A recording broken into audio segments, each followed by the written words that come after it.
Welcome to The Rec Room with Mandy and Mio, a podcast about books and the people who write them.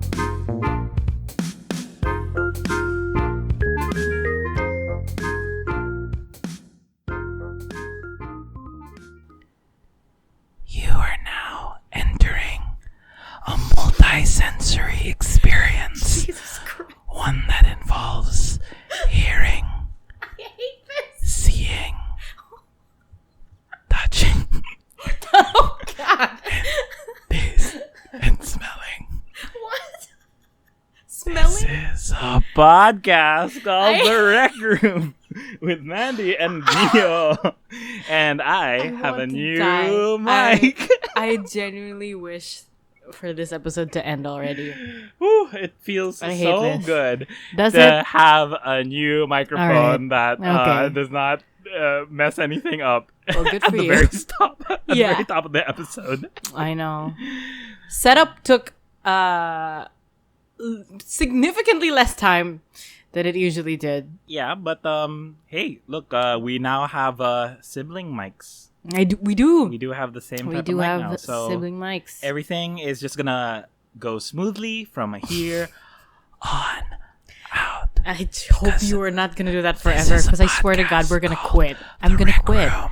You're gonna ASMR the intro. Oh, no, okay. Oh, thank No, it's God. fine. Okay. I was kidding with you guys. I was So gonna this is a die. podcast. I'm going to do the real intro now. This is a podcast called The Rec Room with Mandy and Mio, where we ask the question, when does a writer's work become required reading? In each episode, we take popular authors of the day and review each entry in their bibliographies to see just how close these writers get to the sweet spot between mainstream breakout success and traditional literary sensibility. My name is Mio. And I'm Mandy. And we are talking about the books of Zadie Smith. So Yes, last sir. week we talked about White Teeth, her breakout novel, her debut, and how it just like caught the literary world by storm, and how it even caused a stir among literary critics. Right? Yeah. We Yeah, were talking good about times. how White Teeth was at the forefront of this emerging trend called hysterical realism or hysterical literature. And it was seen as like very much an offshoot of like postmodern trends, which like in retrospect, like I think 20 years on, that's not as much the case now. Like even now, I think I've been looking online, like hysterical realism is seen more as like an offshoot of realism still, or of Yeah. modernism still, rather than postmodernism. But in any case, coming from White Teeth, Zadie Smith then moved on to her second novel, which she published in 2002, so 2 years after White Teeth. And this novel was entitled The Autograph Man, which we have read. And You said... yes, so I promise, we read it. We all read right, okay. I'm gonna say it up front. Like Zadie Smith is an incredibly popular author. A lot of people know her, like are fans of her, they've, like religiously followed her work. But I feel pretty confident in saying, at least among her novels, that Autograph Man is the novel that's had like the least cultural impact. Yeah. Or had the least cultural like mainstay, at least over the last 20 years that it's been in circulation. You know, like I think even when we were looking through the bibliography to map out the episodes that we would cover, I had completely forgotten that Autograph Man had existed in her Yeah, no, bibliography. I did too. I actually didn't. I had never heard of it until we were like researching on which of her stuff we were gonna do. Yeah. And I was like, oh, this is the one that I never really knew about. Right. And I think because I think we can make the assumption that at least among our readers, there's no way for us to tell who have read it. We're just gonna assume that nobody has read it. Yeah. And we're gonna talk about it as if we're trying to sell you on the idea of possibly reading Autograph Man, should you want to, but also like to maybe even I guess like talk about the ideas that we liked in this book. Okay, like I'm gonna preempt what we usually do in this show, which is I'm gonna give my evaluation off the top of the episode before we even talk about it. Oh, are we doing that? Yeah, I want to do it. I don't know okay, if so you let's wanna do that. Because I feel like we're on the same page here. I think we both think this book feel is like- non-required. Okay, thank you so much. No. You know what? And that's funny because I was actually thinking. Oh my god, excuse me. I was actually thinking the other day, or like a bit before I started this book, I was like, I wonder if we're ever gonna have something that's super non-required. Yeah. And then this happened.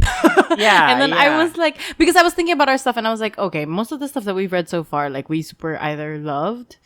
Yeah. Or we were like, yeah, I'd still recommend this, even though we were, not super Right. on it. But then like this one, I really was like, oh, okay, this is a But a it's pass weird for me. also. Not like a hard pass, Right, but, right. you know. Like there are things about this book that I certainly liked. Yeah, me too. But I think I understand like the common sentiment of the time when this Yeah. book was released, which is that people Yeah. kind of saw this book as somewhat of a letdown or of a disappointment, Yeah. even though it was a commercial success. Like critics completely destroyed it. Yeah, no, I feel Um, like it was a commercial success because yeah. maybe people like. We're anticipating. So everyone yeah. had just pre-ordered the shit out of that, Yeah. or they bought it right away, and then afterwards we're like, oh. Everyone was pretty sure that this was going to go for the same kind of like thing that Yeah. White Teeth was, and not realizing that the book was literally as far as she could get from White Teeth, which like yeah. I mean, which like, I understand yeah. also, like you would want to do that, I guess, especially since she spent so much time with White Teeth. Does Yeah. that make sense? yeah. And I guess, well, I don't know. Maybe you could tell me this more than Right. more than Well, my okay, own yeah, experience, but because in terms of context, like there wasn't much that I could find on this book. Like I tried Mm-hmm. looking for interviews, I tried looking for some critical essays on it. The one thing that the one. Okay, what are we about to say? The same are you thing? gonna say? Okay, 1, 2, 3, go. She had writer's block. Yeah. Oh yes, okay. Yay! So- That was really also the only thing that I had seen about it. So Um, I clapped like in front of the microphone, knowing that it's extremely No, sensitive. it but wasn't. It wasn't so that bad. funny. It wasn't that bad. I promise. It Okay, wasn't that bad. so so Zadie Smith has stated that It was very when much a filler when she was episode. working on Autograph Man, coming off of White Teeth, Mm-hmm. and which makes sense because like I can only imagine like her mindset at the time, like Mm-hmm. in between 2000 to 2002. 2001 was a very like emotionally taxing year considering Yeah. 9/11, and we talked Yeah. about that a little bit in the last episode, seeing how like Yeah. her response to like James Wood and the rest of the Yeah. literary critical community was like her saying like, hey, I'm not sitting on an 800-page novel about like multiculturalism or anything. Like I just write what I can, right? And Yeah. and so evidently this next book was the next thing that she only found that she could write given Yeah. those circumstances. I think like I'm speculating here. I'm very much speculating here, but it really feels like this is the kind of book that okay, I know I could do White Teeth, but can I do something that's a little different and possibly even closer to what they're expecting me to do? Right. Because this one is okay in terms Sure. of like describing the tone or the way this novel, the story, the narrative comes out. This is a novel where instead of like focusing on the idiosyncrasies or the minutia or the interesting details of people's lives, she's very focused on one set of characters, and then she kind of sets them all up within the first few chapters, and then she just stays with them the whole way through. Yeah. You know, Yeah. she never introduces anyone in like the Yeah. except for for the for Well- the exception of one character, but like otherwise the rest yeah. of the cast is Are like you thinking set about up. Honey? Yeah, basically. Yeah, but then even then, like she's introduced in part 1. Right. Wait, So where was parang- she introduced in part 1? Because I was trying to track that when they brought her up. Because he talks about when he's talking about there's a part where he's looking at his emails. Oh, And then right, it's right, a right, bit right. after Yeah. he finds out That's that he's right. already going there. And he She's was one of supposed to the have a meeting What with do you him. mean? Like she, with her. Yeah. No, emails it was him. like Sorry. no, it was more like when he had first realized that he had during his acid trip booked the flight. Oh, So he like okay. email or like he messaged his American friends asking for like advice on how to deal with this, and one of them was Honey. Okay, there you go. Well, okay, Yeah. so that's the thing. I mean, like, I think, like especially us, since we're reading this 20 years on from when it was published, Which is crazy. yeah, and then like also the whiplash of having to read quickly, coming straight out of White Teeth, and the experience of what White Teeth looks like, and then going straight into this book, like it was. I remember like the book was like kind of hard to follow at first. Yes, agree. Diba? So okay, so in general, I think we can say the book is about the main character, the titular role of the autograph man is this guy named Alex Lee Tandem, and he's like a Chinese British Jewish person, and it's one of those interesting things where it's like okay, not only has this book aged interestingly, but so have like the criticisms around it, and so have the criticisms about like Zadie's like writing in general, because like I think people again. Oh wait, okay. So what other criticisms are there? Because sorry, you say your thing, and then I'll ask my question. Yeah, because like with White Teeth, they were saying, okay, this is like her setting her stake and saying that she's gonna write the next big multicultural novel, or the big multicultural novel about Britain, and then when they heard, like, I don't know how much of this like came out like before the book was released or as the book was being released, but like the idea like, oh, okay, her main character is Chinese, he's British, and he's Jewish. like she was like, we're gonna do all of that. We're gonna go as far as we can, like just put them all there. But this book isn't really like that concerned with, I think, the Chinese and the British parts. It's very much concerned with the Jewish part. It's so Jewish, and we are not Jewish we're people. We're not Jewish but at like, all. And like, I feel like I learned new things because of this. You know what I mean? But then also like, or like, it touches on stuff that you generally know about in like culture when you have Jewish characters and stuff. I mean, like for us, like we're both people who have grown up in a country where Judaism was not like very culturally We have a popular. very small it's pretty Jewish much Catholicism and then Islam like, and like born again. Like you can probably count with two fingers how many like what do you call them? But otherwise, like the cultural reach of Judaism is very small. It's very weak here. So for us, I think we both like felt like as we were reading this novel, either we had to get through context what the practices or what the rituals were, or what were the ceremonies that they were performing, the rites they were performing. Yeah. But then otherwise, like, and this is, I think, the first thing I should say I really liked about this book is that its main concern and the implication that this was the only thing Zadie could have written at the time coming out of White Teeth is that she wanted to write a novel that was about the I'm gonna get like really like philosophical here, but the abstract nature of relationships. Yeah.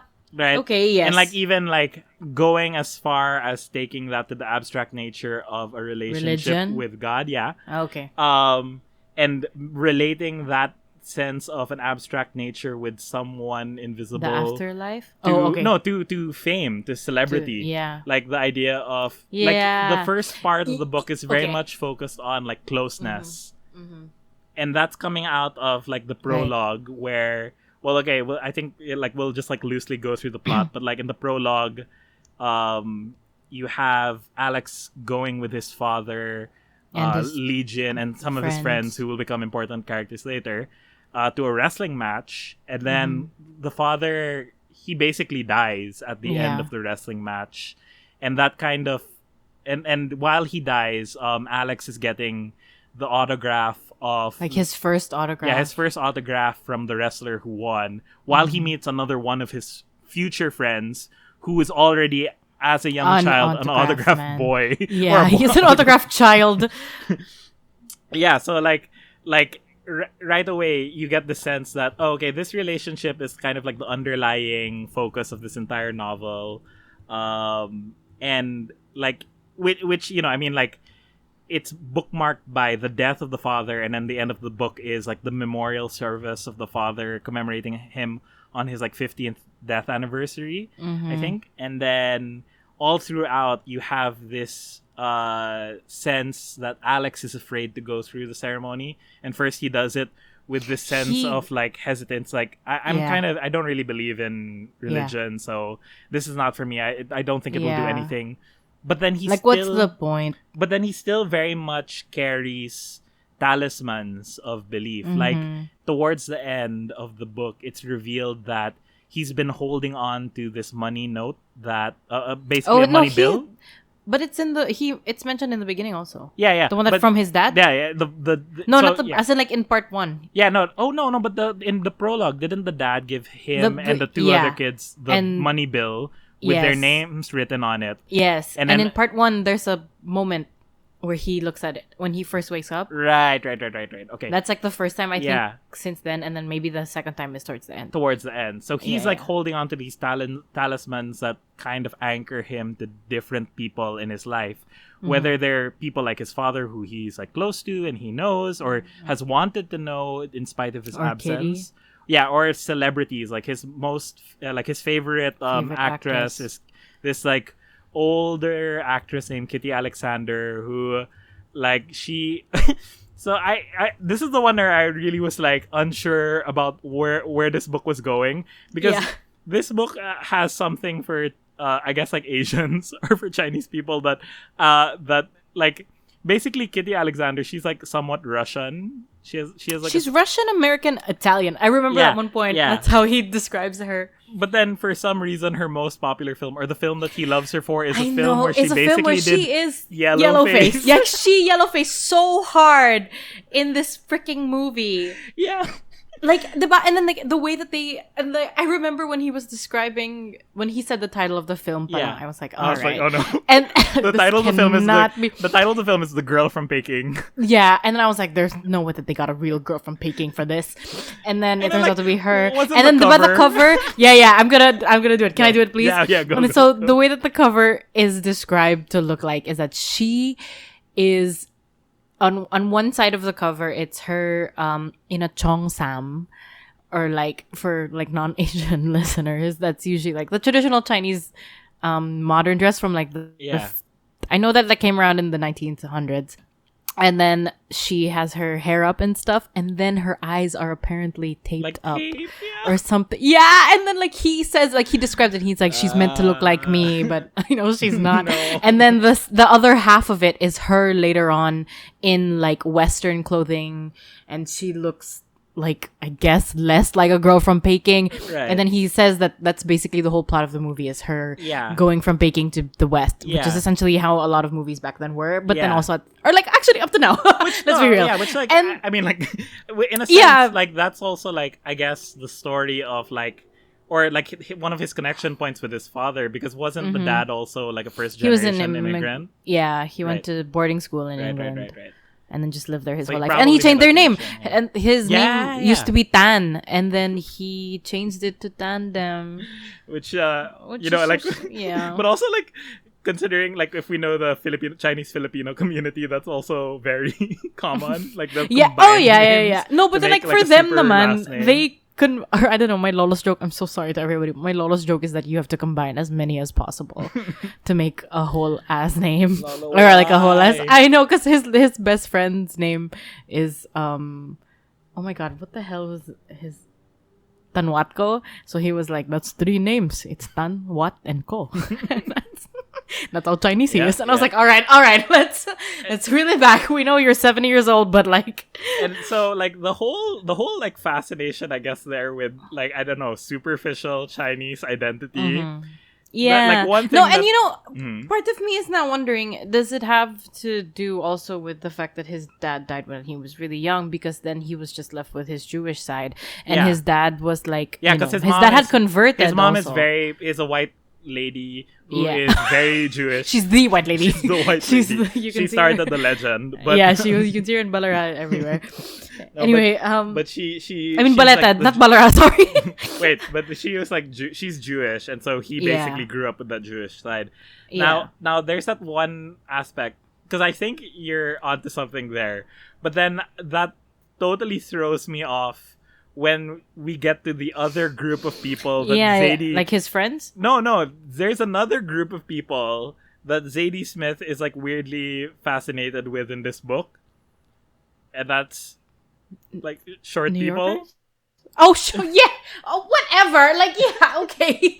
Like I guess. they're not even like the only time. Okay, they're Like the ones that Ruben Fiennes' wife are like doing the fundraiser for. So the wife of one of the friends This is making of me Alex, think we're gonna do the Mulaney bit. yeah, she did. I'm carefully trying not to say it because I again never know. But Yeah, I also okay, am not sure. so wait, so we can track this because like one of Alex's friends, who's a rabbi, is married to this woman who is running fundraisers for for little people, and then later on you find out that the fan club president of Kitty Alexander, the president of the fan club, who's kind of like her only link to the outside world, is also a little person, and then at the end of the novel, you find out that the rabbi who is doing the memorial service for the dad is also a little person. So for me, I was like, yeah, wait, like what's... literally, there's so much happening. Like, and she's like, always just there's- like, and there's we a got another whole- one. Like, There's a whole scene at the end where Alex is talking to the rabbi, and while they're walking around the courtyard, the rabbi makes gestures so that Alex can carry him and put him so that they can be level. And I'm like, what's going on? I don't know. So I'm so like that's where like it starts to like lose me, and like similarly there are a lot of things I think in this book that lose you. Yeah, It like- also lost me. right, like so like we were saying in the first part of the novel, it was kind of hard to follow because I think coming out again of White Teeth, where in White Teeth something is happening on every sentence, and these are all the things that are happening are things that inform you of character all around in the world, even for side characters. Whereas like here, like I remember going through the first two chapters, I was like, this is I can barely retain information. Like Yeah. I was Yeah, so I glad understand, that yeah. the first part of the book had like some digest summaries at the top of each chapter, Me- so that I could medyo, like yeah. easily look back and say, oh yeah, right, that's the thing that happened. That's But what- otherwise, that's like I happening couldn't like keep things Yes. like what I couldn't see Agree. how they were linked. Like, oh, okay, so It's so much filler. yeah, like there was one thing that I remember thinking, like I remember it now, but like as I was reading it, I couldn't figure out why she had to put so much discussion about the neighbor whom Alex was kind of attracted to, but now is just kind of like aggressive towards his cat. And then What's her name? Chang, Anita. Anita Anita Chang. Yeah, and then Yeah. like she doesn't really like play at least that much of a perceivably large role, except Yeah. to color in Alex's like love life, I guess, because he had Yeah. fantasized getting together with this woman, and then completely Yeah. the opposite happened, Yeah. where she's just like now sort of his like It's also one of his living- like minimal, connections to, or like what he thinks is his as minimal connections to like his race. yeah. So yeah, that's true, right? Because he mentions that. Right. Yeah. So like you would think that with like a smaller contained cast of characters, there's more room for her to dig in Do shit. or to like really dive deep into the characters in the way that you saw her doing with her last novel. But like you only really get that for like I would say the Alex, arguably. Yeah, because it's his. There are only two points of views in this, and it's him and the dad. Yeah, And the that's dad right. That's right. Literally, it's only in the prologue. And even like I was like clocking it in that Alex's love interest in this novel, Esther, who is the sister of his other friend Adam, Esther doesn't even like appear in a scene except in a flashback until In like the flashbacks, end of the yeah. novel, yeah. right? Like she Yeah. otherwise to be fair, she- she's busy, but then also she's it's like busy, also okay. Alex's fault. So the whole So- the reason that she's busy is that when she was young, she had like a pacemaker installed in her heart. And this is how they met. Yeah, and that's how because they met. Alex's dad was was a the one heart who surgeon. installed it. And then when the novel proper begins, she's having her pacemaker replaced, and she wants Alex to be there at the surgery. But then Yeah. he has like sort of this fear of commitment. I don't know also if the pacemaker, if we're all following these things correctly, if the pacemaker is meant to be another representation or anchor to his dad, since the dad was the one who installed it. Since he was the one who Is he afraid of maybe. like committing to her because he's afraid that she's throwing away this part of the his dad, dad? which if she doesn't throw it away will inevitably kill her, Yeah, that's true. right? I don't know. Well, there's also a part where when it first starts delving into his relationship with Esther, Yeah. he does talk about how I this is one of the parts that I really like, where he was like, he and Esther had essentially been together since they were 17, or since he was 17, because he's 3 years older than her. Yes. And then Zadie says something that's like, he has gone through every conceivable emotion with the pacemaker, including like projection of the dad, and then also like at one point, finding it super sexy, and then at one point just finding it super calming, and then at another point it's not about the dad at all, and it's about Esther already living. Right. And then after that, now where he's at, then it's more of like parang him not really being sanay, what's the word for it, like used or that to. not the one, yeah, not, it's like kind of he's half complacent, half like forgetting that it's there. Yeah. And then so when she says that it's time to have it changed, he's more like, oh, okay, well, it happens, and that's it's just gonna be one other, like, parang I remember him saying, there was a bit where he was like saying that, or like thinking to himself that it would be like they're just gonna open her up and then put a new one, and she'll come back again, and then he'll just see her then. Which is so weird also, because like his position to like life in general or circumstances in general is a bit like wishy-washy, because like you're saying that, and I'm like, yeah, that's true, that is a thing that he thought. But then also towards the end, he sort of like, part of his like argument against religion Revived. or is like the idea that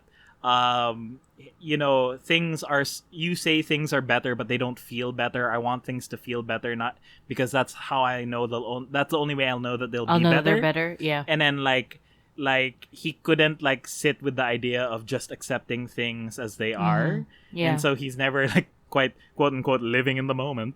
But Yeah. like he has all these qualms about how he's unable to change things, and yet as you're saying, he is also so complacent about the way things are. Like, yes. it also Yeah, it kind of absolutely. shows like sort of his apathy towards people, which is like, sure, like once in a while we all have that, but then it's like sort of unfocused. But then in part 1, it's literally just everyone finally like giving him an intervention because he's been too complacent about everything. Right. And then he ends up just getting up and going to New York with 2 of his not best friends. Yeah. With Jason Mantzoukas. Yeah. Okay, we have to say. Who do you fan cast as Ian? Because I imagine him let's- to be like I think we one should of the introduce those characters or that world in proper, because like also like one of the bigger thrusts of the book in terms of plot is that halfway through Alex leaves for New York, and that's because he's apparently signed up to go to this huge fair where it's like an autograph expo, and like several things happen which help to make this trip more significant, seemingly as he approaches it. One of which is that after years and years of writing letters to Kitty Alexander and not getting any response back, and these are, by the way, very great letters. Like one of my favorite things is like it's reading almost the a letters. journal. Like the letters weren't even like they weren't like sure he's like, "Dear Kitty," but he wouldn't be like, "How are you?" or he wouldn't say like, "I'm your biggest fan," which is the thing that she said she hated. But he would just like give observations about, I guess, the way that she was in movies, like "Dear Kitty." He would basically podcast about he her. would basically podcast about her. That's literally what happened. He had a podcast Early, this about was 2002. Circa 2002. This is a proto podcast. This is a proto blog. He was Not very- even a blog. He didn't even think to blog. He went straight to He podcast was and then like, made sure that the "No, podcast went straight to I'm- the person. Yeah, and he's like, "I'm so old school. I'm gonna do it Yeah. like they did in the 1600s. I'm gonna Absolutely. write a letter." absolutely. And like, so after years and years of writing letters to her, when the novel begins in proper, he receives a postcard from her with an autograph. And he is like unsure how he got it. He's like, for the first part of the novel, he comes out of like a high and he's like really dazed. I have like, something to say about that. Okay. yeah, where it seems like he received He it had from an acid God. trip. Yeah. He had like a huge acid trip. And And the weird thing is like everyone in his like cadre of friends all claim to have seen him like magically like conjure the autograph as if from nowhere. Like he just walked into the kitchen. When he came back out, he's already holding it. What's up, guys? Guess what? So it was like weirder for the longest time. But then towards the end of the first part, it's discovered that Kitty actually sent him those autographs on Yes. purpose, which means that she does know about him. Yes. And so like she sends a secondary one right, just to like towards confirm. the end of part Yeah. 1. Yeah, and then like her notepad is like to what's his name? Alex. To Alex. Finally, love Kitty or something like that. Right. It was so nice. And then honestly, part of me was like, this could end here. Yeah. This could honestly end here. But like it's the thing that motivates him to, when he gets to New York, to go Yeah. seek her out. Now you were saying Yeah. there was a thing that you were gonna say about the acid trip. I want to talk about that first before we move on to New York. But what were you gonna say about the acid trip? Oh no, I can't remember. It's go. the Okay, say acid your thing trip, and the maybe I'll... autograph. Okay, well, anyway, he's going to the Autograph Expo in New York, and he's like, the thing is, like, Alex's like existence in the autograph world is something that's like very much like completely compartmentalized and removed from the world that he knows with all his other friends. Like it very much feels Yeah. like he's entering That's like a his John work. Wick world. Yeah. Where like Yeah, you don't know who's an autograph Right. man and who isn't, and like Yeah. he really like she really goes like Zadie Smith like really goes to the length of implying she like world builds so yeah, hard. like she's like For- implying like sometimes the beggar that you see on the streets he Yeah, he goes no, to the really. auction house and he heckles that he forged the signature. It's like who are these people? Yeah. Okay, that one side character is one of the ones I was like, he did not have to be here at all. Like, and what was his name? Brian Deschamps. something? Brian Deschamps. Deschamps, Brian yeah. Deschamps. He's homeless as hell, but also sometimes makes so much money. And he's apparently, and then you find out also towards the end that he's a good forger too. Yeah, which like that part clocks out to me because like I know Yeah. well, like when I was in college, like I was really interested in art forgery as a topic. Oh, that's So very I would true. like You were, I would yeah, read a remember lot this. about it, and then like I'd find that Yeah. a lot of it was like situated in like both like in places of poverty, but also like the links to the criminal underworld and like them taking advantage of poor people Poor to people just like for doing to it. make like Yeah. forgeries just so that they can Yeah, make yeah. them money. And it was one of Yeah. those things where it's like that part checks out. So I guess like when she was doing research into this world, there's a part of her that felt obligated to like I guess Yeah. like include that side. But even Yeah. then like there are hardly any But then criminal also- elements or criminal underworld elements Yes. in this Yeah. book except just for the forgeries. Like and like the most And also noting that like that Alex almost got caught right. one time because he also had sold a rich person a forgery, and But- that person buys from him all Yeah. the time. And it was one of those things. I don't know. I was just like, so what's the? But who's- even then, who's- yeah, because like even the stakes for the forgeries are low. You- 'Cause it's like, yes, okay, what that's if you what buy, I was trying to say. Yeah, what if the you buy a stakes. forgery? Yeah. and it's like, oh, you bought a forgery. That's Yeah. you can Like, cry in a who- corner. Like what? Okay, and So then you're not gonna go to what? the police or something? Or Yeah. you're not gonna like call. Is there no regulating body or regulating commission who's running this exposition? Exactly. I think the only thing then there's not even like some sense of like you could get your license Yeah. like taken from you. Like not even like I Yeah. remember even see Boot, that one yet another side character Yeah, who who's is an like- autograph girl. Yeah, but she's like Um, sort of like the other like side love interest of Just of- Alex, yeah. who works in another autograph Who works for that shop. guy that he had sold one of the past Yeah, forgeries. yeah. And so parang even then, when he was trying to sell something to, I think this was still the Kitty one, and then they were all still thinking it might have been a forgery. She was like, "What the hell is your fucking problem? Why would you do that? Because you know that he's still cross with you because of the last forgery that you tried on him like 2 Right. years ago." And apparently the only stake there was that he would get mad. Yeah, he literally gets punched in the face. He has to go to a doctor, and then that's kind of it. Like there are no Yeah, and like that's kind of further it. repercussions. And then again, the doctor. Here's the thing: he refuses to go to like a white hospital. yeah, which, to the NHS. Understandable. Which, by the way, Yeah. NHS shout Right. out. You guys are the Yeah. best. Yeah, that's true. Thank you, front runners of the I, UK. a foreigner, can tell you, like, you guys have made it possible to dream of a national healthcare system that is like subsidized by the That's government. true. So That's don't very throw that true. away. And It's so good many stuff. of your nurses are from us. Yeah, So thank but you also- for employing yeah, our yeah. people. You know, like maybe give us also the vaccine. Yeah. Also, Not- yeah. Maybe don't make help us out just here. give it to Please you. Like, don't. can we yeah. also receive some of that? Please, can help us not get the Russia one? Yeah. Okay. Anyway, no, I was gonna say like, so she's like, right, I'm gonna take you. You got punched in the nose. I'm gonna take you to the NHS, basically. And he was like, no, I don't really like going to those places. Let's just go to Chinatown. Yeah. And then he basically goes to this guy who used to be his dad's doctor. Yeah, it's like the family and he's doctor. also a Chinese. Yeah. And he's also a Chinese immigrant. But even then, which is so weird because the dad in the prologue says that he doesn't trust him anyway. Right. Question also, mark. But also, Like, wait, but then also, like, this doctor that they see in Chinatown doesn't, like, seem to know Alex very well at all. Like, to the point that when he writes his name in Jewish, the doctor's like, what is this? Is his brain, like, in the wrong place? Is he, like, having an attack? Aneurysm? I don't know who this guy is. Yeah. Also, did you say in Jewish? Oh, yeah, sorry. In Hebrew? I'm so sorry. Like I said in the very first episode, I am a very ignorant Filipino. Not that Filipinos are ignorant. I know, but like, no, that makes me think of we had just watched Mank, and there's a line that Amanda Seyfried actually has where where Gary Oldman says something in Yiddish, and she just goes, "What was that? I actually don't speak Jewish." And then I remember just being like, "All right." Yeah. Sorry, Jewish people. Yeah, sorry, Jewish people. We don't know that much. Right. So yeah. But then also this is my thing, as again people who.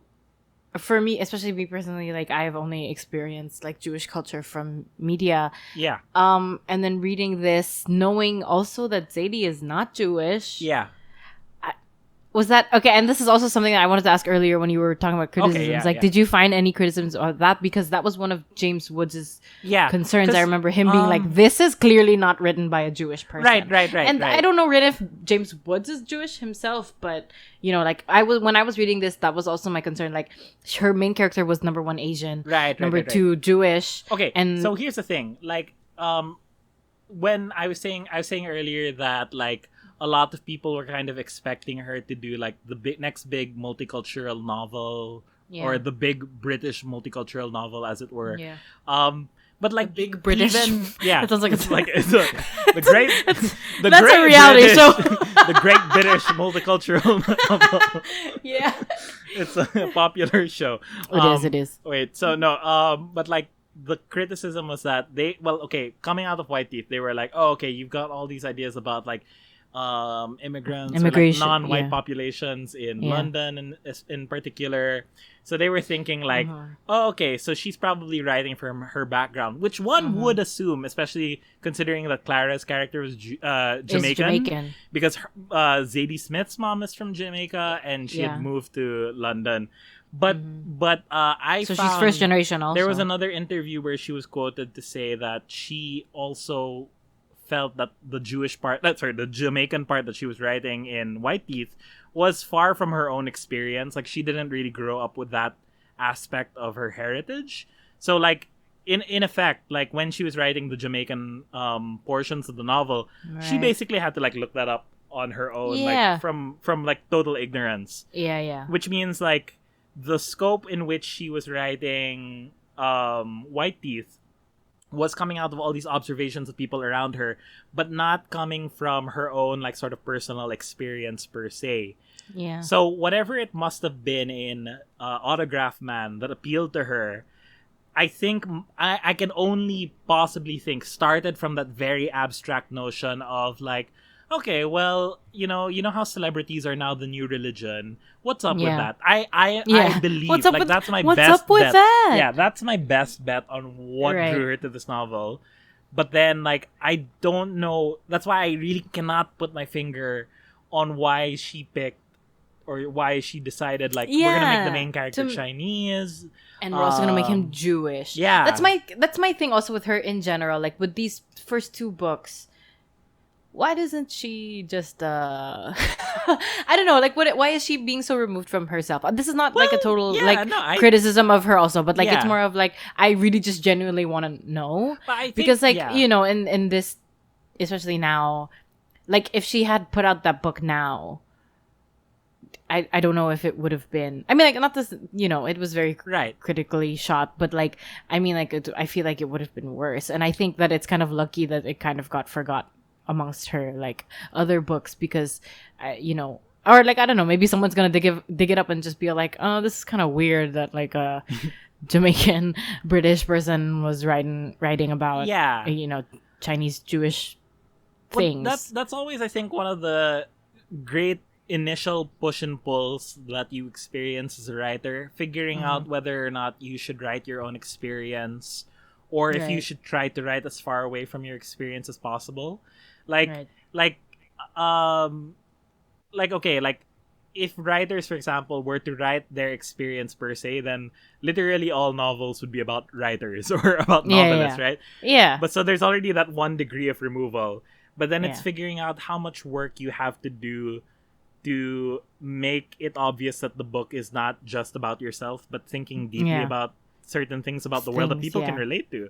Yeah. And I think, at least with regard to this novel, like, I kind of admire the challenge if she was setting it out as a challenge for herself to try to write about something that was far from her.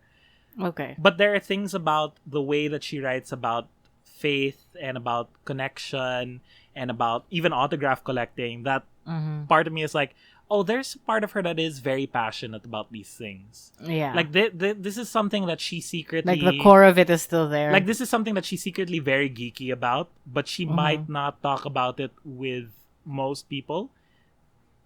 You know? Right, you know, right, yeah. No, yeah, okay. And I think it makes sense also because remember how before we were saying that she grew up wanting to be in musical theater and that she almost studied tap and stuff. So maybe, like, that could be part of it. Like, and we know that from Swing Time, she had also gotten it out from the movie that was also called Swing Time, and it was also about dance. So she had clearly watched a lot of movies growing up as a child. Old golden age stuff, siguro. Yeah. Okay, well, yeah, that makes sense. Yeah, so I there's a part of me that kind of admires. There's a secret ambition to this book that I think is not apparent when you're coming straight out of White Teeth and you're seeing how ambitious that book is, and you're like, oh, why didn't she just do that again? And I for what it's worth, even though we haven't really started on the next few books, I feel like the next few books are a return to that, and NW in particular is supposed to be, I think, her most ambitious novel. Right.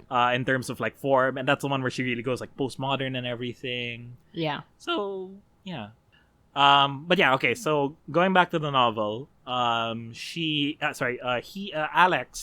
goes to New York, and he goes to the Autograph Expo with two work colleagues who are named Lovelier. We didn't really talk about them yet. Okay, here we go.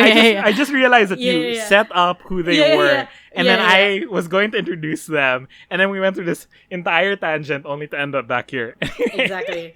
So he goes to New York with his, like, autograph men colleagues named Lovelier and Dove, and Lovelier is an American, and, like, we were, again, listening to the audiobook for this one, just like what we did for White Teeth.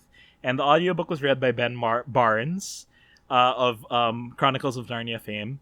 And then the thing is, like, he did so many voices and accents. He was so good, though. I was going to say, like, he is pretty good. Yeah, I was really impressed. I mean, like, his American is, like, okay. Like, it's I couldn't imagine like, British. No, wait, here's the thing. So, this is a thing we talk about a lot. But, like, his American accent... I said was identical to the American accent that Florence Pugh uses for Little Women. Or when she's American in general. Yeah, whenever she does American roles, she does a specific type of American accent, and you can always there are different categories. We've talked about this before of, like, British people doing American accents. So, like, and the number one, like, one that we can kind of point out is, like, if you guys have ever heard Emma Watson's accent. Like, when she puts on an American accent, we've realized that, like, a lot of British people just sound like that. Who are the ones who do that? Because I remember who sound like Emma Watson. David Tennant. David Tennant is one. Oh, yeah. Michael Sheen also a bit. Like, even if he's lived in the States for so long, his accent has never, like, really. So that's one. Better. Okay, so that's one category. Yeah. The other category is Florence. The other category that I'm more familiar with is the school of Alan Rickman in Die Hard, which is the same as Benedict Cumberbatch in Doctor Strange, and, which is just like, and Martin Freeman in Black Panther. In Black Panther also, yes, which is basically like it's like, oh my god, I'm sorry, I didn't mean to. I'm really sorry. Don't. Oh god. It's just. You know who's also under here is Daniel Radcliffe. He's very similar also. He struggles so hard. And it's all like Doctor Strange is always just like Tony. Yeah. It's like Mr. Stark. There's only one chance for us to save the multiverse. Your brother. Of madness. Yeah, they're all just like robots, I guess. Yeah. I don't know. But that's why I always like appreciate that when they're doing like a real world role, quote unquote, and they just like go for their natural accent. Like my favorite, I don't know about you, but my favorite Daniel Radcliffe film outside of the Harry Potter movies is I know what you're gonna say, is What If, the F, or also known as the F Word. It's the movie where it's him and Zoe Kazan, will they, won't they? And, you know, I mean, she ultimately, in real life, ends up with Paul Dano, so I guess they did it. Yeah. Yeah. Good movie. But yeah, so like that one. So like, his accents, he's British all throughout. He's British. But then also, okay, another amazing thing is that if you're like a person who's into accents, I would recommend listening to his reading, because he also does different kinds of British or like English accents. Yeah. He gives like a different voice to each character. Yes, which I super was into, like, as somebody who just wants to learn accents and stuff. For example, the accent he gives for Joseph is what's his name? Joseph? Yeah, Joseph is different from the accent of Adam and stuff, because Joseph is from the other part, like the other side of another suburb of London, which is like on the other side of Mountjoy, and so his accent's quite different. And then also when it's like for example, the milkman.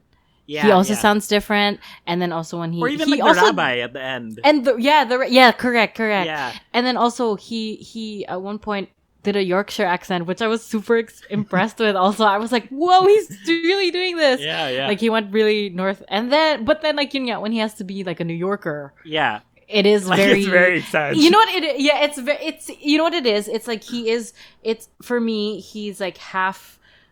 His foot is already going towards Florence. Yeah. But part of him is still doing like what Tina Benedict Cumberbatch do. Right. So sometimes he'll just be like, go. Sorry, it was just like when he's doing that accent, that's when I can picture him the most.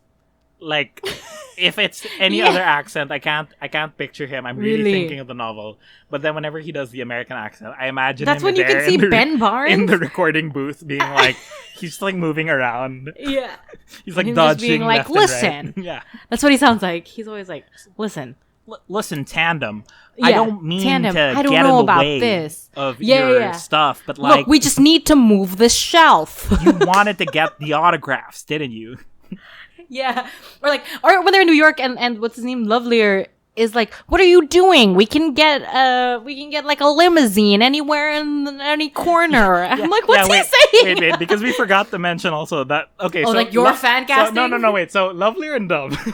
Yeah. We're gonna introduce these characters. I promise. We'll get to it. So Lovelier and Dove are two fellow autograph men who are like his like colleagues at the auction house that he's a regular at. And Lovelier is American. That was like the whole thing we were building up to. We had to like reveal this whole world of knowledge before we got to the reveal that he is American and he's living in England. And that has somehow made him like weirdly like aggressive towards everyone. And like when we were listening to the audiobook and then I would hear Ben Barnes speak in an American accent, I had to like actively think of other people so that I wouldn't be so annoyed at Lovelier, who like is really a despicable character. No, he's so annoying. All he does is like talk shit. But then when I started to imagine him as like a comedy personality who is like deliberately like a shitty person, like Jason Mantzoukas. Yeah. Like who plays a lot of shitty people. Yeah, we're not saying he's a shitty person. Yeah. No, he Jason, plays a lot I know of you're big in the podcast, or else I'm gonna bleep that out. I'm so sorry. No, but then like you know how that's his thing. Like everyone always everyone always asks him like, what's it? Why do you always play the same kind of person? And he's always like, because I look it. But yeah, I agree with you that he would be a good, like, if this were to be something, he would get he would cast. Be my fan. No, but then another person who could be cast as him would be if you wanted him to be less zany or like less out there, if you wanted the performance to be kind of contained, would be oh my god, Ben from Parks and Rec. Oh, okay. No. Yeah, Ben Hosley. I really have to think like not Ben Hosley. Who, like Ben Kenobi? No. Yeah, Ben Kenobi. No. Freaking from Parks and Rec. From Parks and Rec. What's his name? Not like the character Ben. We know who you're talking about. Okay. See, Adam. Freaking, I'm blanking on his last. No, not Adam. Gago. No, what? Okay, I don't know anymore. I've never watched Parks and Rec. I'm sorry. Oh my god. Jean-Ralphio. Oh. Like his real name's Ben, right? Ben Schwartz. Ben Schwartz. Ben Schwartz. Sorry, I was super blanking on his name. That's so funny how. I know, Okay, but okay, I yeah. super totally get it also too. imagined I don't know him. why I didn't think of him also, but Yeah, he's because they he's a both good play contender. different Yeah, kinds of yeah. assholes Yeah, all the no, time. that's true. And especially like the lines where Lovelier is being really outrageous, that's where you can really imagine Jason Mantzoukas. But when in some moments where he's being like low key, that's where you can like kind of imagine somebody Yeah. like Ben playing him. Whereas like Ian, who would you fan cast as Ian? Okay, I don't really have an answer, but so- I have someone in so mind, but I Ian- can't Ian pinpoint Dove, who it is. I like he's at least British, so I was Yeah. like thinking more in the line of like very like low key British actors. There's one who is like I forget the name. The name really escapes me, but he's a popular collaborator with Guy Ritchie. So like, just pick any Jude Law. No, just like pick any non-menacing but also like not leading man type characters from. What movies has he Guy been in? All Ritchie's- of Guy Ritchie's stuff? I can't. Was he in the Sherlock stuff? I really can't put my finger on it, but I swear to God, he feels like he would be like a part of the environment there. Right. So anyway, yeah. Weirdly enough, I also imagine, you know who it is? I was probably Who did thinking you of. think? Who did you think? Good old Oliver Chris. I think he Oh. would be a funny Ian. Okay, yeah, sure. Okay, Who would no, you fan cast in general? no, Let's but, just like, do this. Okay, no, so I think Oliver Chris, I would have assigned him more to like a higher status character. So Like so, Joseph so, or something? No, not even Joseph, but like within their cadre of like autograph men, they have that rival, the guy who they don't that like guy who just badly. comes in. Yeah, who like he's supposed to be like the corporate side of like the Right. autograph world, where he Sure. like buys everything en masse and then Mhm. like he resells it like at a very exorbitant rate. So everyone doesn't like him because he really does not make an art out of the business. Like it's as it yeah, were. yeah, yeah. And he's a guy who I would peg more as an Oliver To Chris be Ollie? type because he's Okay. like has to be naturally, I guess, like charming from the moment you look at him for him to be an effective salesman of Right. autographs. But by then the still, way. yeah. But then still be like somebody that people could detest. Yeah, exactly. Right. I see what you mean there. Yeah. So he goes. So they all go to the autograph expo in New York, and like right away, Alex wants to set out on his agenda, figuring out where Kitty lives, because even though he's gotten the autographs from her, she didn't include any return address, and so really the only lead he has is the address of the fan club president, who we've mentioned earlier, whose name is Max. Yes. Max. I just remember that his first name's Max, and then Max is supposedly his nemesis. Like he can already tell that he and Max are like diametrically opposed. Because Foes. because he never connects him to Kitty supposedly, and you find out that his suspicion was weirdly correct. But like soon while he's in New York, he follows through with his meeting with Honey. We were saying that he had been exchanging emails with this contact named Honey, who was going to like sell or exchange like autographs with him. And soon after he meets her, he's like, she looks like weirdly familiar, and I can't really put my finger on it. And this is the part where I wish like she'd kind of like signposted it earlier, even before the thing about the emails. But then when Honey shows up at the expo later on, it's then revealed that she moonlights as a prostitute. And Yeah. she was like recently involved in this very huge public scandal, which has now somewhat elevated her to the status of celebrity in the autograph world. And so when she shows up, literally everyone recognizes her, and they have to be the ones to tell Alex, like, dude, that's like Honey Smith or Honey Richardson. I don't know why. Was she like using a She pseudonym? has. Or I think Richardson was her name for like Autograph World, okay. and then Smith is like her prostitute name or something. Right. So they were saying like, yeah, dude, that's the guy. Yeah, I mean, like that's the prostitute who like she recently got involved with that politician. Yeah. And that's when he was like, oh yeah, that's why she's familiar. But then Yeah. she's also like, in a way, like she has somewhat slightly obsessive tendencies where like when Alex first arrives at the hotel and he finds out he already has messages on his voicemail, and they're all from Honey. Yeah, Like it's she's just like talking. constantly readjusting the Their arrangement meeting. of their meeting Yeah. until he eventually finds out that she's now taken up a room next door to his. Oh my god. Yeah. Right? Correct. Right. Like all the like that scene is so funny then because he's literally just like going through the messages over and over, and they're so long because she keeps making side cuento. yeah. Or like she keeps She's telling basically stories in podcasting, between. so she's Yeah, basically she also podcasting. was podcasting. There's a lot of proto podcasting. I in think this. like this is the great podcasting novel This is of the 2002. it's the multicultural podcasting novel. But yeah, like so she's making all this cuento, and then he's like struggling pa, right? Like he's always like, Yeah. oh my god, where are we meeting? Okay. And then he's just like, oh shit. Oh, okay. She's right here. Cool. Yeah. And then so once they recognize her and then he meets with her again, like he's not like sort of intimidated by her status, but he's like now kind of more aware of her. And then by like some way he eventually gets her to say, I really know the neighborhood super well. And he's like, okay, you know what? Let's do it. Let's both go look for Kitty together. And that's exactly what they do. And there's What like, they do? there's hardly any challenge to it. Like they go into New York, and then they go to the fan club president, and then naturally like he rejects them. He's like, no one else is allowed to have her. And then he kind of throws them out. And then while they're sitting outside, they see him walking around, and they're like, let's go follow him. And Let's just naturally, follow him, yeah. they follow him, and guess where he ends up? Yeah, that's right, the apartment block of Kitty Kitty. Alexander. And so after he goes and he takes her dog out for a walk, they go to the apartment and they find out that it is indeed Kitty Alexander's apartment. And you have like the chapter that I think is maybe my favorite part of the novel, which is like the whole meeting scene between Kitty and Alex, which is like it's a whole scene of game recognizing game. Yeah. Where like when he goes through her apartment, like based on what we've been told of Kitty, her apartment is exactly what I expected it to be, which is like full of all these sort of like trinkets collected from the past century. And like she's clearly like holding on to these keepsakes of people that she's had all these connections with, and she's unwilling to throw them away. Not that she's a hoarder. In fact, like Alex like recognizes her internally as a collector. And that sort of like fills him with this like overwhelming sense of fulfillment, because it's this idea that, oh, okay, she's like the me. same-ish. Yeah, like she doesn't do the autographs thing as a business like all these other people are doing.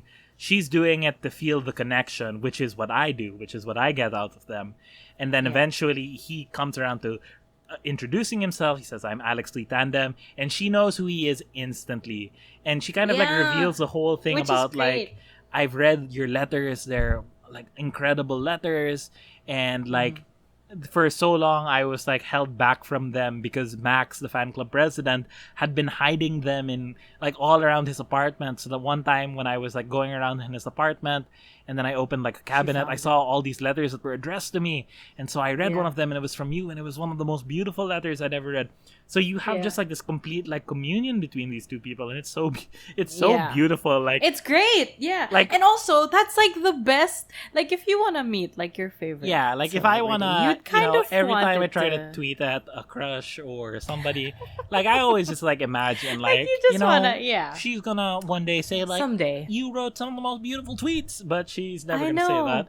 That's low-key stressful to me because one of the people I stan is somebody who lurks a lot and favorites like random Instagram posts of fans. So that's Hey, wait. or like goes through stories. Hey, so can I bring up that your stressed me out. What? can I bring up Which my birthday greeting to you? Can I bring up Oh, that did you? story? Okay. Did you not bring it up in your podcast? episode? No, didn't we record that before your birthday? Oh, that's right. Okay. Okay, Go well, ahead. anyway, so it was Mandy's birthday recently. Belated. And then, like, Thank you. what I did was that because I could not celebrate with her in person, I had to find some way to mix it up from afar. Luckily, I already had experience. Wait, to be fair, and also we like we said in one of our episodes, the thing about me also is that he tends to surprise me a lot, And I tend to play a lot of or like play practical jokes. or pranks. Yeah, and so one time last year his birthday prank on me was that he lied to me about his whereabouts, and then turns out he was here for my birthday. And Yeah. I mean, so Anyway, And so so since I couldn't do he it, was. I guess did you want to like top yourself in Yeah. some kind of way? yeah, sure, I certainly Okay. want to top myself, but like the way I decided. You know what I mean? No, I perfectly Asshole. know what you mean. Oh yeah, asshole indeed. I definitely want to be the top and the asshole at the same time. So anyway, this year, what I decided to do to greet Mandy in these socially distant times was that I made a Twitter thread for her where I greeted her, but then I systematically tagged every single one of her crushes in like Celebrity a crushes, you multi-part, mean. multi-part Yeah. thread. And it was like the Avengers You Endgame sectioned it portal so- scene of crush tags. Yeah, Where- it was so good. where, like, yeah, I And then categorized you, them. You sectioned it by region. Yeah, like global one tweet region. was just That like was so America, funny. and one American tweet was just crushes. UK. UK. One tweet was literally just like, baka she has a crush on them, but she's not really sure. Yeah. She said maybe. And then there was one whole tweet that was just David Tennant. There was one whole Yeah. tweet that was just musical That was crushes. just Anthony Mack. Oh yeah. Okay. It was there was one that was just it Anthony was Mackie. There was one that was just John Mayer and Woody Goss and Wolfpack just for the heck of and it. Wolfpack. Yeah, And me yeah. saying like appealing to John that you were a fan. Like she went abroad to see you I did. live. I went She all there the for way to you. Australia. Right. Mhm. So I did. So that was That was a great. That was a so great. how birthday how greeting. awesome would it have been if if one of them If it had worked, if I would the have like least- for real if shit the myself least and of then these deleted my brothers- Twitter. Yeah. If the least of these brothers had suddenly written back, finally, love. I know. Yeah, yeah. Love. If they had just been like, finally, hey Mandy, finally, love, whatever. I love would have me. really been I like, am really yeah, maharot for you. yeah. That is Oh what yeah, that's Neo how you told me ended to it. say. Yeah. Yeah, He but you said- had the audacity to end the tweet, end the thread by being like, also, if any of you guys have read this far in the thread and you guys want to greet her, please make sure to say that. What did you say? That like that. I am really maharot for her. In our culture, that means I am very happy for her, and it is customary to our people to do so. So if you don't do it, it's a sign Nobody of Google disrespect. that. Anyway, Yeah, so exactly. So that's the worst thing. how But nice like, would that yeah, have been? so yeah, it would have been crazy if one of them at least liked it and was like, "Hey guys." Well, okay, happy birthday." like in general, I think like this is like a good intersection to talk about like the tangent of this, like 20 years on, the legacy Fandom. of Autograph Man. Yeah, this sort of like evolution of like stan culture, and I Mm-hmm. think the idea of connection, because like definitely now more than Y- ever, yeah, okay, I know people where you're feel going with this, more yeah. Mm-hmm. connected to celebrity than they've ever been, and it's to the point that the sense of connection, which is something that we've talked about a lot, the sense of connection is something that people take too much advantage of to the point that they feel Yeah. entitled to certain things Yeah. from celebrities, demanding things Yeah. from their behavior, which they Yeah. really shouldn't be. Yeah, absolutely. But then also, what I wanted to say was that it's so interesting that you can find like bits and pieces of early online friendships in this novel as well, like with Honey and with Alex, Yeah. like IMing in whatever that must have been, AOL or whatever shit. Yeah. And also other people like they and like they were people that Alex recognized as well and remembered them from past transactions and would be all like, if there is a certain thing that I have, I can always, and I know that one of my past customers wants it, I can always, message him and say that like I have this new one, which would be interesting. And Right. so, and then also the fact that there is a convention. That's one of the reasons why they go to New York, is because there is an autograph convention that they go to. Yeah. Which is basically like Comic-Con. Their con, yeah. It's the Autocon. Is what they should have named it. The Autocon. Can you imagine what the Oh. wait? I remember though, like in the book, she was saying like there were There's certain the- like he wanted a landmark booth moments. pa. No, but there were like certain like landmark things to see. Like, oh, these are the guys who apparently were the ones who dropped the atomic bombs in World War II. Yes, you can meet yeah, them in yeah, person. yeah. They were like a You weird can- number it's amount like of the Nazi memorabilia. Yeah. But like, like I was like thinking, what are the other ways they could do? Like, what's their Hall H going to look like? It's like, oh, Hall H. it's like, guys, today we have a big surprise for you. we're gonna show you. Or like, what's their investor meeting? You know what I mean? Like, Yeah. what's their big announcement that they're gonna make? Yeah, it's like- and it's like this an year we're gonna interview. focus on. It's like an interview post-war with movies. with the guy who owned the tissue that was like No, but they even have that thing where there was that one guy who has the autograph of almost every person who's ever like worked with Elvis. yeah. Like even That's like he's so- the one that is maid, so the maid over now. after her, a driver, like one guy who That's made so a over. sandwich. Okay, yeah, that So- one. That yeah, one is, but then like over. also. But like also, how different is that from what we have today? Like really? No, exactly. Like you could like I sometimes still think about this one like it's the thing about autograph the thing that they were saying about autographs also is that the value also depends on who it goes through Yeah. or how often that person has autographs Yeah. or like even if it's a person like for the Elvis dude that was like the extreme but then it was not like there I remember him sort of mentioning that it wasn't uncommon for you to have autographs of somebody who was like a best friend of a celebrity or something Yeah. like that and a really close like example that I can think of is this well I guess she's an influencer now or mostly a model. Her name is oh god I'm gonna really like bring up like my old fandom with this but one of my first fandoms ever was the Jonas Brothers and they had like this family friend that they lived with or like who lived with them growing up. Her name was Maya Kibble and she's half sorry. Japanese. And then you were saying that you wrote a whole article about this on underdog.ph. I did.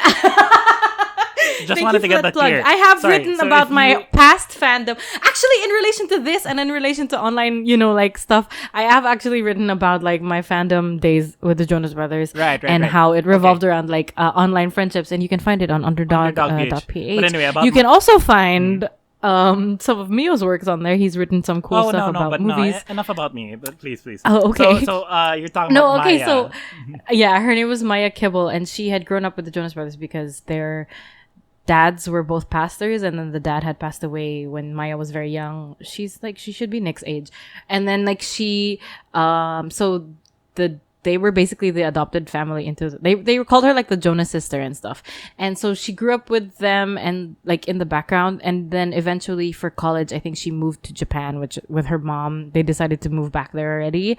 And weirdly enough that's where she gets really famous there. Like she became a model and she became an influencer, and then in the strangest way that makes her like I suddenly became like 3 degrees away from maybe like 6 degrees now, and like let's go with that phrase, away from the Jonas Brothers, because she married a guy who is Filipino and he is a musician here, and his barkada, like his music barkada, are people I also know. They're now since divorced, but like it's one of those fanfare things that it's like I could really track the degree of separation from her and me by people that I really knew personally. And if I were to autograph Man that moment, it would be really relevant because she is also somebody who has her own like, celebrity now, but then also to like maybe old Jonas Brothers fans, they definitely still know who she is, and to have her autograph or to be noticed by her would be really would still be meaningful. But that it also like speaks a lot to like, I mean, this is something that goes without saying, but the way that sort of evolved now, like, is that even when celebrities are using social media as a way to connect with people in another way, it's not even anymore like the way that we're using it as a personal platform. It's really now just a promotional platform, to the point that they have all their finstas for their real genuine stuff. But even then it's like, what's the point? Because like you're using also your main account to just like project this image of yourself, promotional stuff. And that's the one that supposedly is supposed to get your focus more professionally, because that's how you get around. That's true. And even with like us, like in our group of friends and stuff, I have friends who have their personal accounts and then they have like a work account, or like they have a portfolio account, With it's not a bad thing to have those things separated, but like yun nga, like that whole, I guess, fanfare of it. Exactly. So that's like why, I wouldn't follow celebrities on my I guess it depends, but like on my personal, Yeah. I do follow celebrities, but if I were to have like a portfolio account for some reason or other, Sure. well, I do, but then like, it's ironically, it's my Finsta, which I have like more of my work stuff on, and I would not follow a celebrity on that, I think, because Right. Okay. I mean, and the off chance that again, Yeah. they would probably see something. Yeah. Whereas, So- like, I remember for me, it was so weird because I had been using Twitter since high school, and Same. I had used Instagram maybe a few years like into its In popularity. college. Yeah, like in the middle of college. But I remember the idea of like following celebrities was not something that was really like it didn't really hit me until a certain point. Like I think Twitter, I was like loosely following some celebrities, but I never thought of it as Yeah. like, oh, this is a way that you can communicate to them.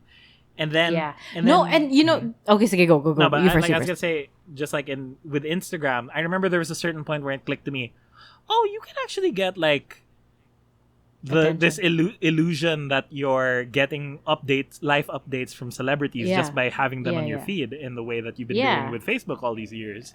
Right. Yeah. Anyway, that was it. Exactly. Yeah. Sorry, what were you gonna say? No, I was gonna say that on all we do is talk about blank check, but like on one of their recent episodes, sometimes they talk about like especially if it's a film that comes out in like 2007-ish to 2010, that's like the infancy of celebs on Twitter. Yes. And I can't remember what episode this was now, but they were talking about that, like parang how.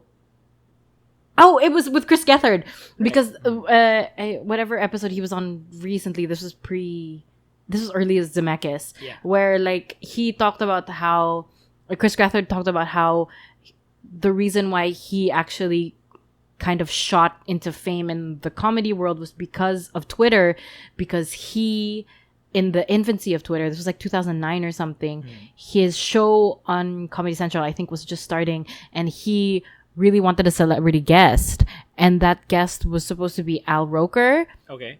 and he tweeted about it, and Al Roker had tweeted back basically rejecting it Oh my because I God. guess. Yeah, which is because I guess it was such an early phase of Twitter that there was no concept of like I'll just DM you my reply or I'll email you na lang. yeah. Like he literally replied thinking probably that it was not that gonna be that public, and then because of that, parang Chris Gethard's like mini fandom started a tag where they were like, why go for Al Roker when you could ask P Diddy instead? Yeah.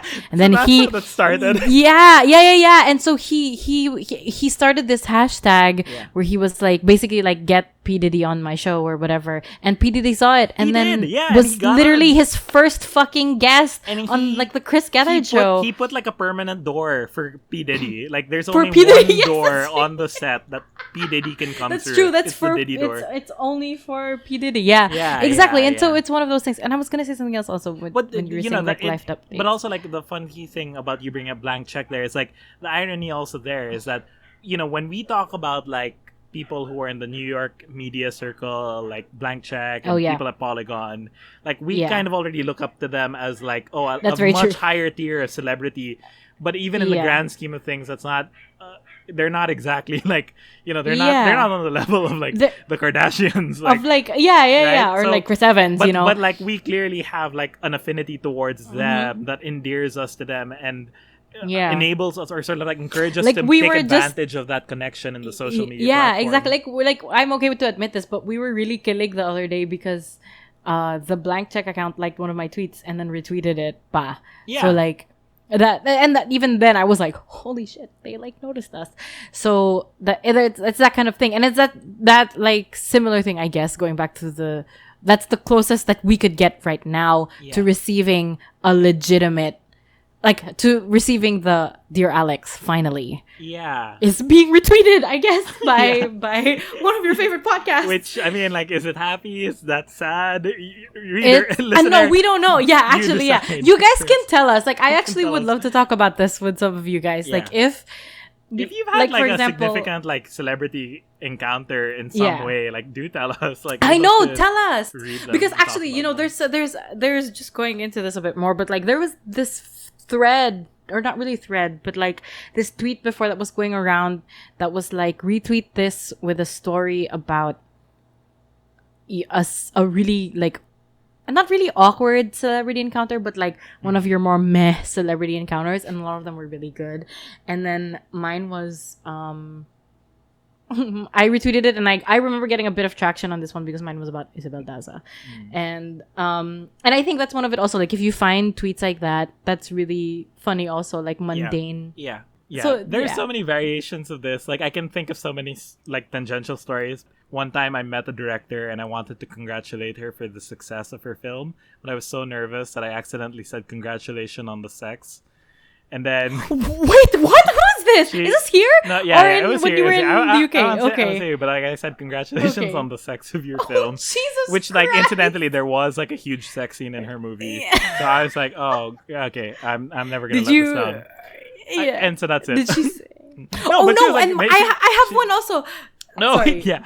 But like I have an embarrassing one also that's similar.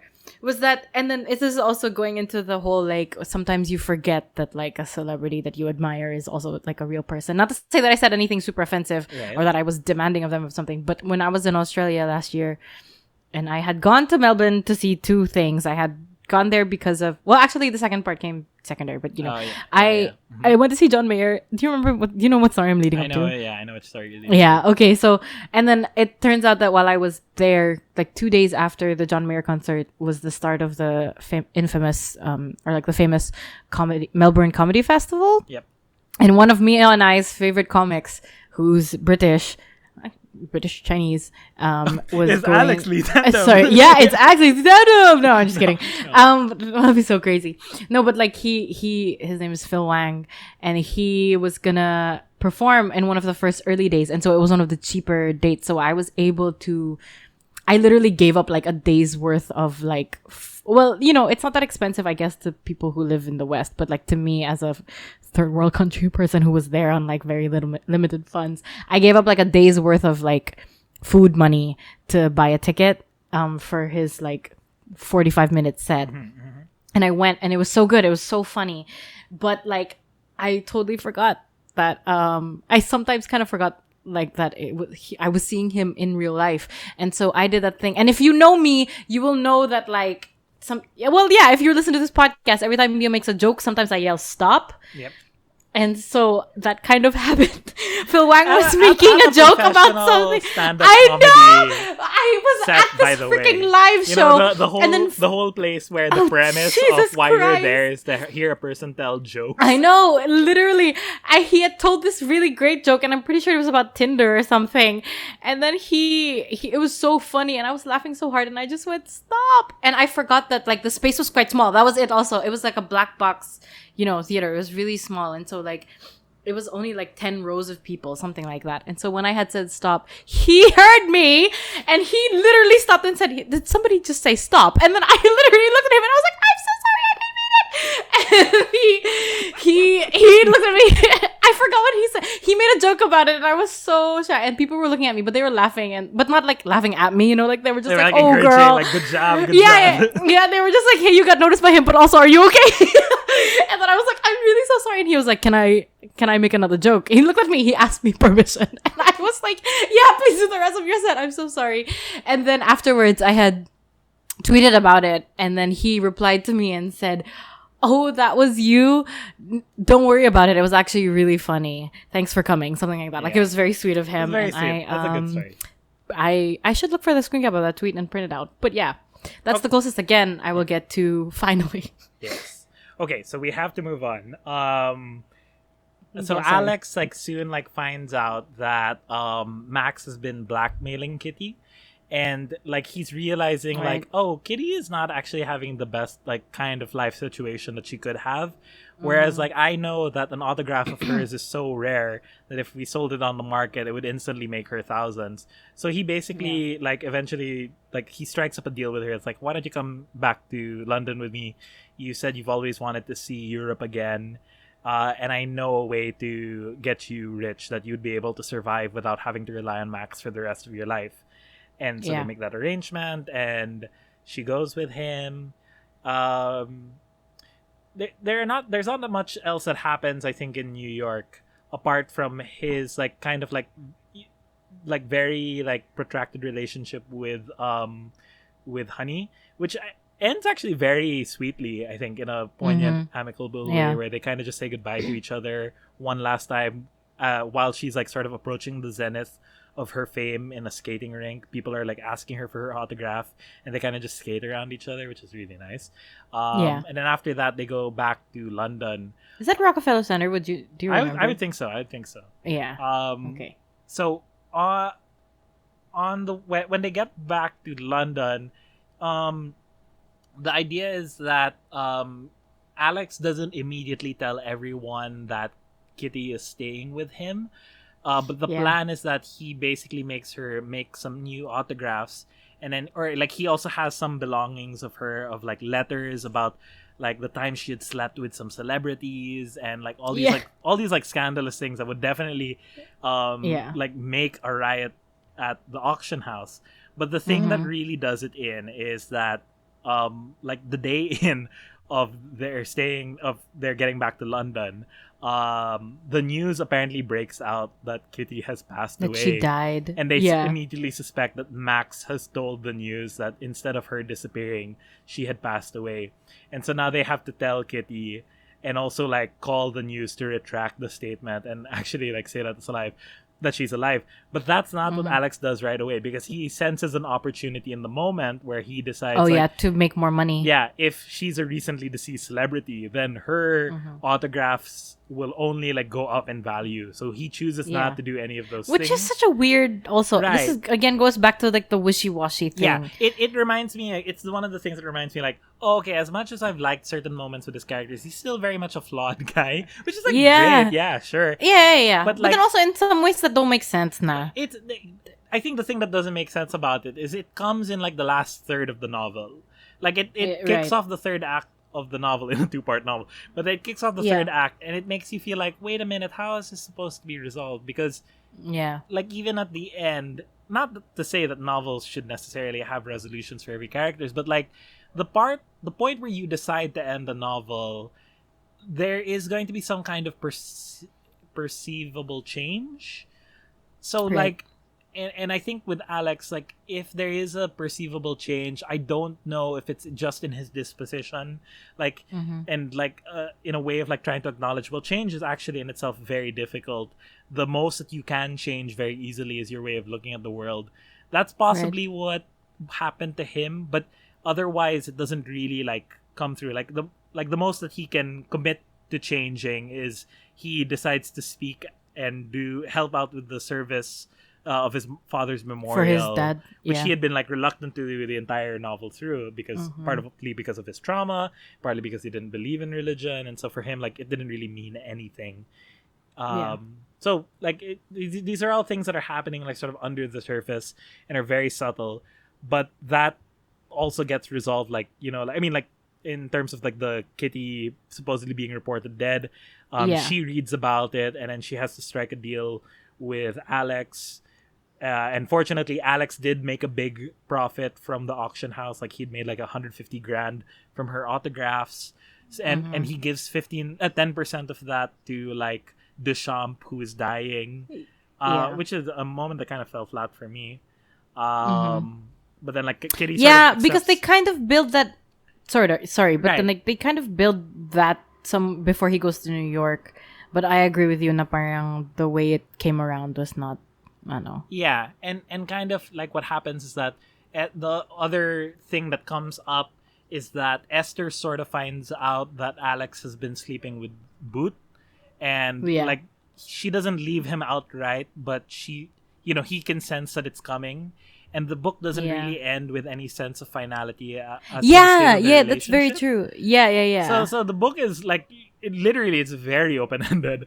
Where it ends with them. But she's at the memorial. Then that's the thing. It's like, so while he's in New York, he misses Esther's pacemaker replacement surgery, which is supposed to be on Sunday. So he's in New York by Friday. He misses the thing on Sunday, and then he's supposed to be back in London by Tuesday. And then his dad's memorial is like a Thursday. Yeah. And parang by the time it's Thursday, and all of the stuff that he left behind on Friday, parang wala masyadong nangyari. Yeah. Does that make sense? Yeah.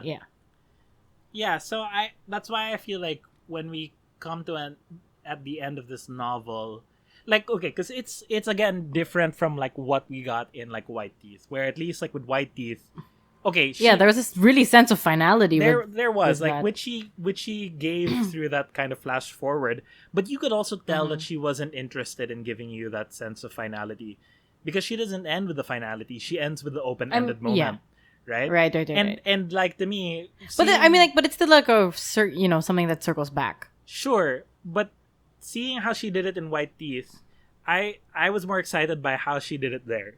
Like clearly. Oh, that's what I mean. Yeah, Yeah, sorry, yeah, that's yeah. what I mean. Yeah. Right. So, yeah, all in all, like, there was a part of me that was like, when I got to the end of the book, it's like, okay, yeah, so she's sort of committing to her thesis statement Yeah. about how relationships are very abstract, and here you are watching all these people do gestures, which, that's the most abstract signification of their personality and their idiosyncrasies. So really, who's to say, unless you really know who these people are, what's going on inside these worlds? Right? Yeah, but and also for me, I think I kind of wish. I think maybe, or I don't know, I could be wrong about this, but like I think for me, would have made the ending kind of tighter. Yeah. Especially since again, it's about going back to the dad. Yeah. If they had, I guess, talked about that a bit more. Sure. Or like Sure. from not necessarily that specific day when he had the seizure and died, but like a lot, or maybe I don't know, maybe that was her point. Na parang the more he repressed and pushed away everything, the more that it was eventually just gonna come out as him being like, okay, fine, let's do this. Like, I get it now. I don't know. For me, that seems really. Does that make sense? Like, parang that whole is the sudden realization. Yeah. Was so biglaan in some way for me.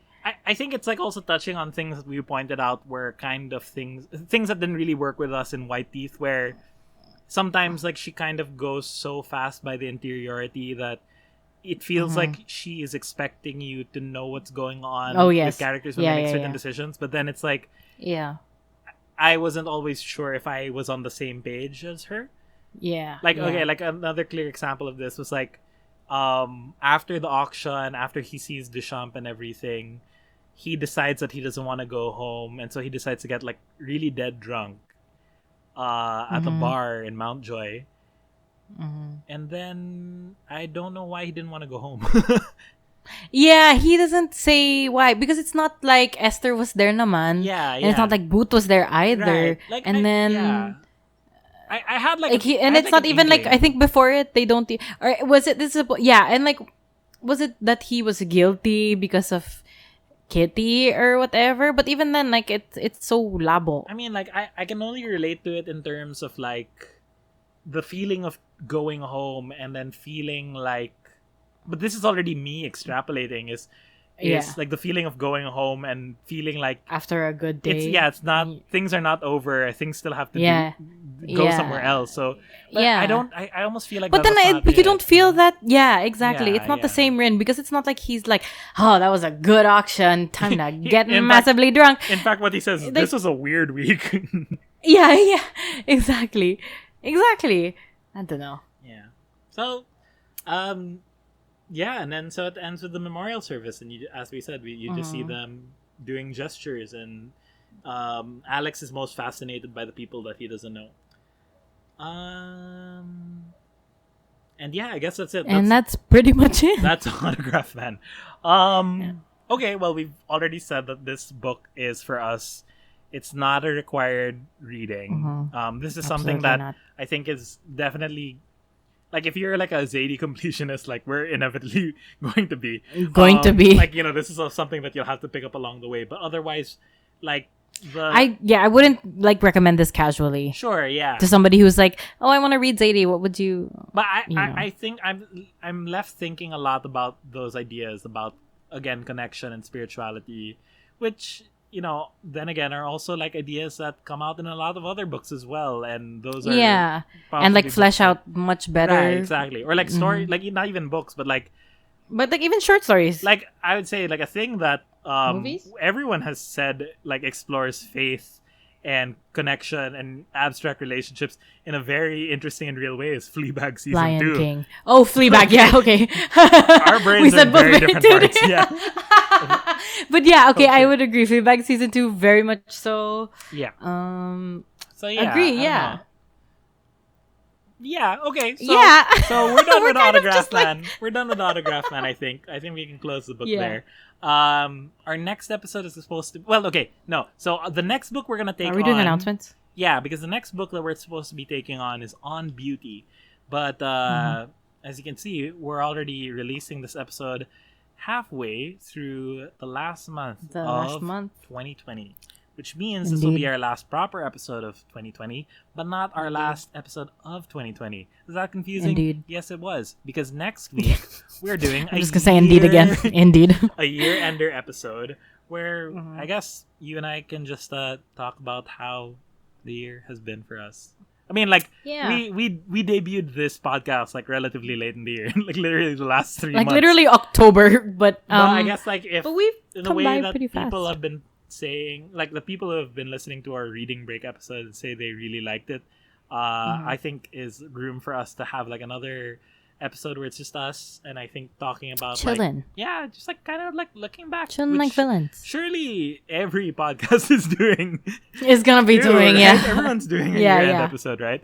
Year in Um, review. yeah. So So next weekend we're coming out with a year-end review episode, and then in January, mid-January, we'll come back with On Beauty by Zadie Smith. With a little. that's gonna be a good one. It's gonna have a little gonna surprise be a for good you. one. We have a nice Little little, surprise, little- Christmas New Year Little surprise. Not very little at all, but it's a little surprise. Little. It's I don't know what we're doing. It's a little old surprise. All right, I don't know where we're going with this. Basta I'm- just like watch out for that. It's gonna be great. It's gonna be good. Okay, you wanna leave out on anything? Oh yes, I wanted to say right before we close out. I realized that you and I have actually experienced, and we talked about this in one of our past episodes, a little autograph moment because you got me. Oh right, Maddie's? yeah. No, that's right. That's true. Yeah, we did Yeah, have an so we do autograph. have that experience. Yeah, I literally okay, just that's remember that fair. halfway through this. Yeah. But yeah, that's all I wanted to say is that if any autograph men are out there, Yeah, share I'm us- just kidding. I'm share never us- gonna. No, I Share and tag us in your favorite like autograph, like in your personal autograph moments, any celebrity encounters. Yeah, that's you've true. had. That's true. Any of you listening, if you have really good stories about celebrity encounters or meeting your faves, or if you have autographs of people that you really admire, I'd really like to hear them. Yeah, I might share Yeah. some of mine, but on our social media. Oh, Yeah, I'm okay. gonna see. We'll see. Oh, Yeah, you could share the one with when you met Yeah, exactly. Oh, okay. I've got a couple. Are we I've thinking got of a the same couple. person? I've got a couple. Oh, So okay. anyway, Yeah, you've got a good one. yeah, so follow us at the Rec Room Pod on Instagram and Twitter. That's Rec spelled REQ. Thank you all for listening. And with that, Please remember to rate, review, and subscribe. Send us any notes on social media if you want to say hi. We love getting your Yeah. notes. And comments, DMs, it's all good. and we'll see you next week. Oh, we'll probably do like polls and questions, I think, again, like last time. Are we doing that again? Maybe. We'll We'll think decide. about it. We'll You'll see it. we'll think. Again, We'll talk about. follow us You'll see. on- You'll see. On Yeah. Instagram and Twitter, just to be sure. All right. Yeah. Okay. See you guys. And as always, Oh, we're still doing that? you are now entering Oh, Jesus state of Christ! total What? Oh, okay. sinking further. You're really bad at this. Your bed. You're not good at this. That's my record review right now. This Thanks is for my listening to The Rec Room. This episode was edited by me. Our artwork is by Mandy. Our theme song is 64 Sundays by Twin Musicom, which is licensed under a Creative Commons Attribution License. Check out more of their music at www.twinmusicom.org. For more updates on The Rec Room, follow us on Instagram and Twitter at The Rec Room Pod. Rec spelled R-E-Q.